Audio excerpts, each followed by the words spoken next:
them. And there were times when it had to be explained to them.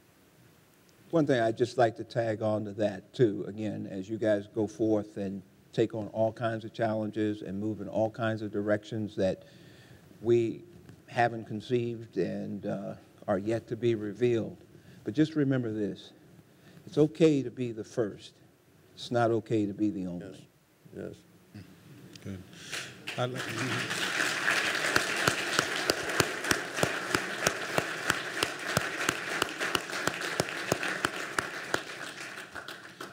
I want to acknowledge Jay Lee. I wanted to know what you thought about the lecture we had last night with David Adjei and Phil Freeland in terms of thinking about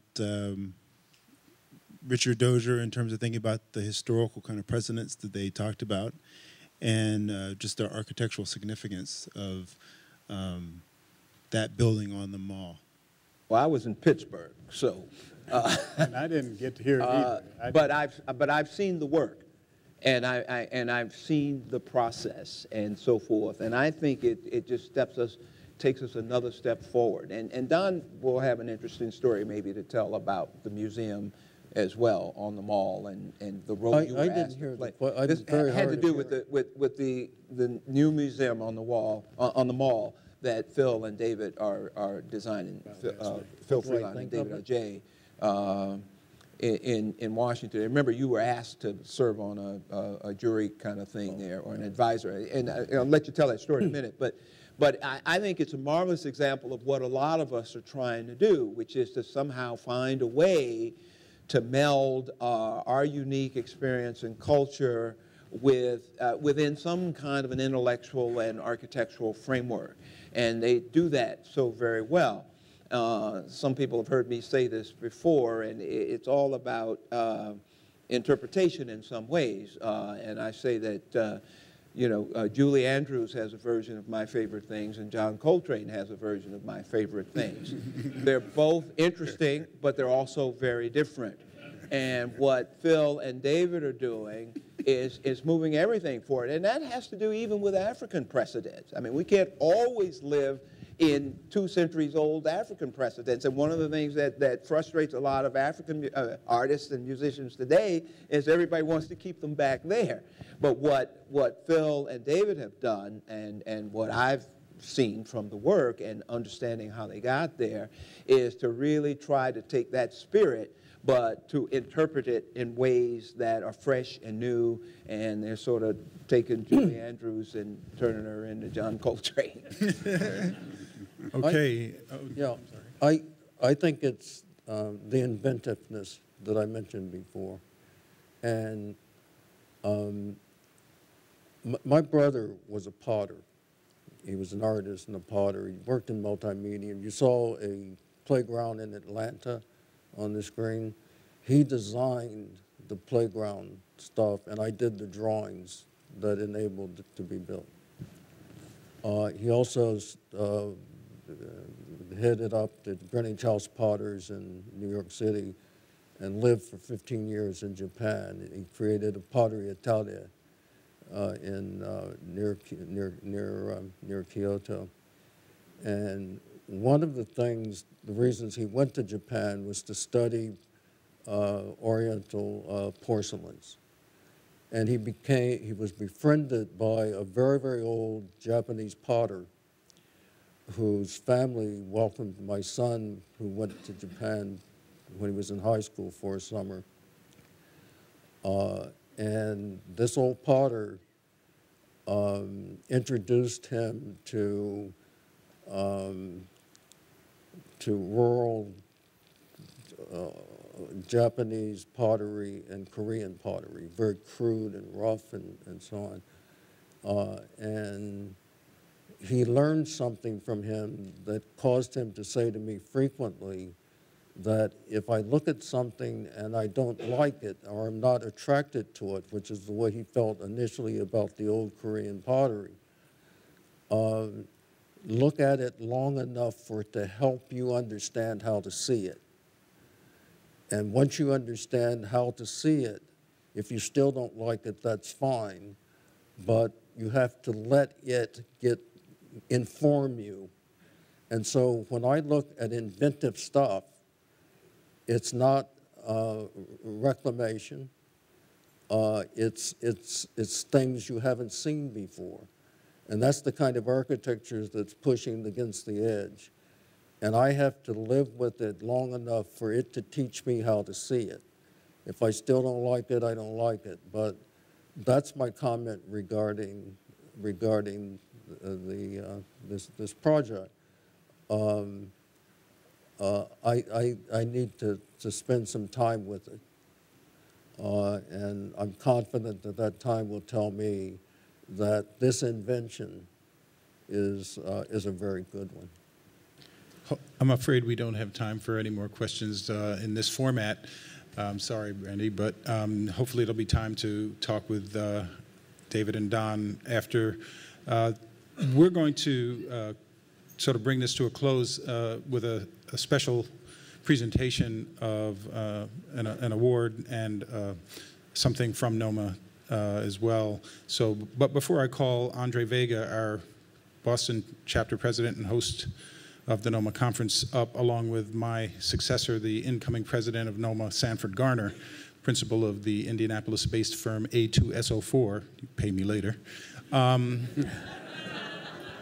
I want to, because things might get out of hand again, I want to, before we go any further, really give heartfelt thanks to the GSD, to Dean Mosen, for bringing some light to this.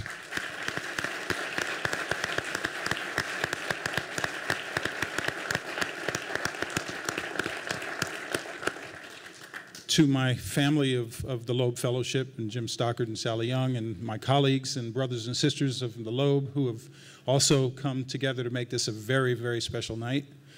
And to the Boston chapter of NOMA for standing up and giving us one of the premier events of the lifetime of our NOMA existence. Thank you. So now I'd like to invite Andre and Sanford to join me up front.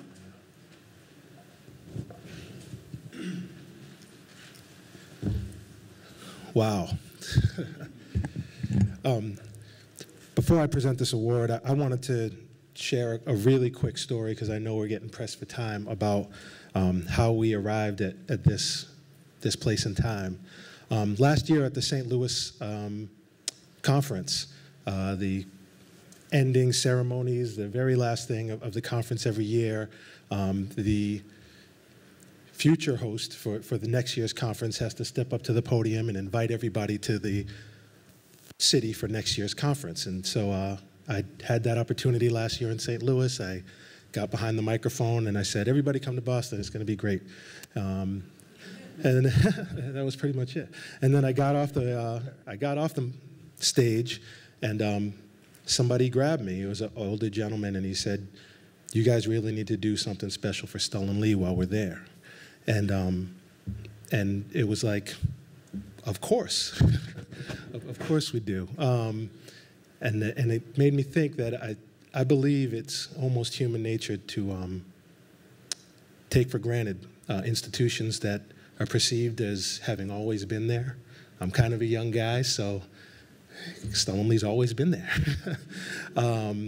And when you perceive it as always been there, you take it for granted, and you just kind of assume it's always going to be there. And you can forget to show homage and honor it. And so it was that gentleman that said this is something that needs to be done.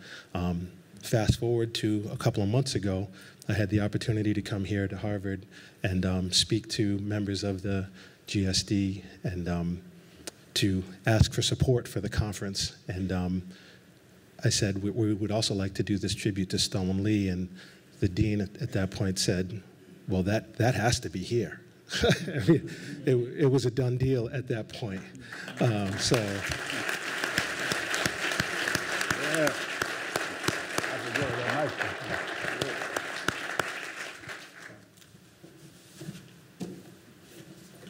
I'm not gonna drop it.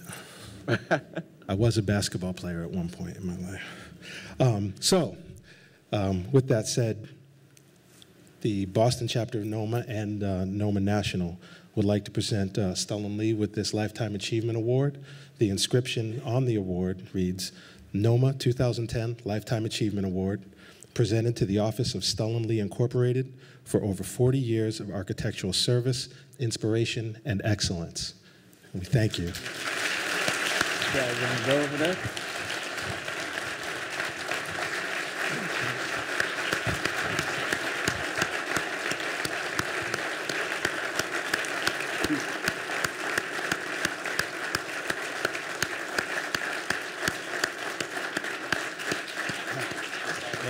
Oh.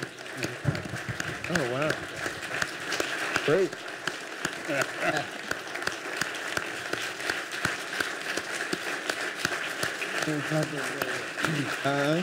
Really something. Yeah, it really is. It is. Crying like a baby.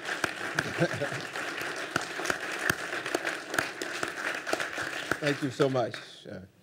Thank you all. This Thank is you. unbelievable. I'm crying like a baby. Thank you. I need the box. Make sure you give me the box. Thank you all. Quite a That's show. great. Right, thanks. I guess I can take this off now. Hey, man. You're the man. You're the man. Thanks, man.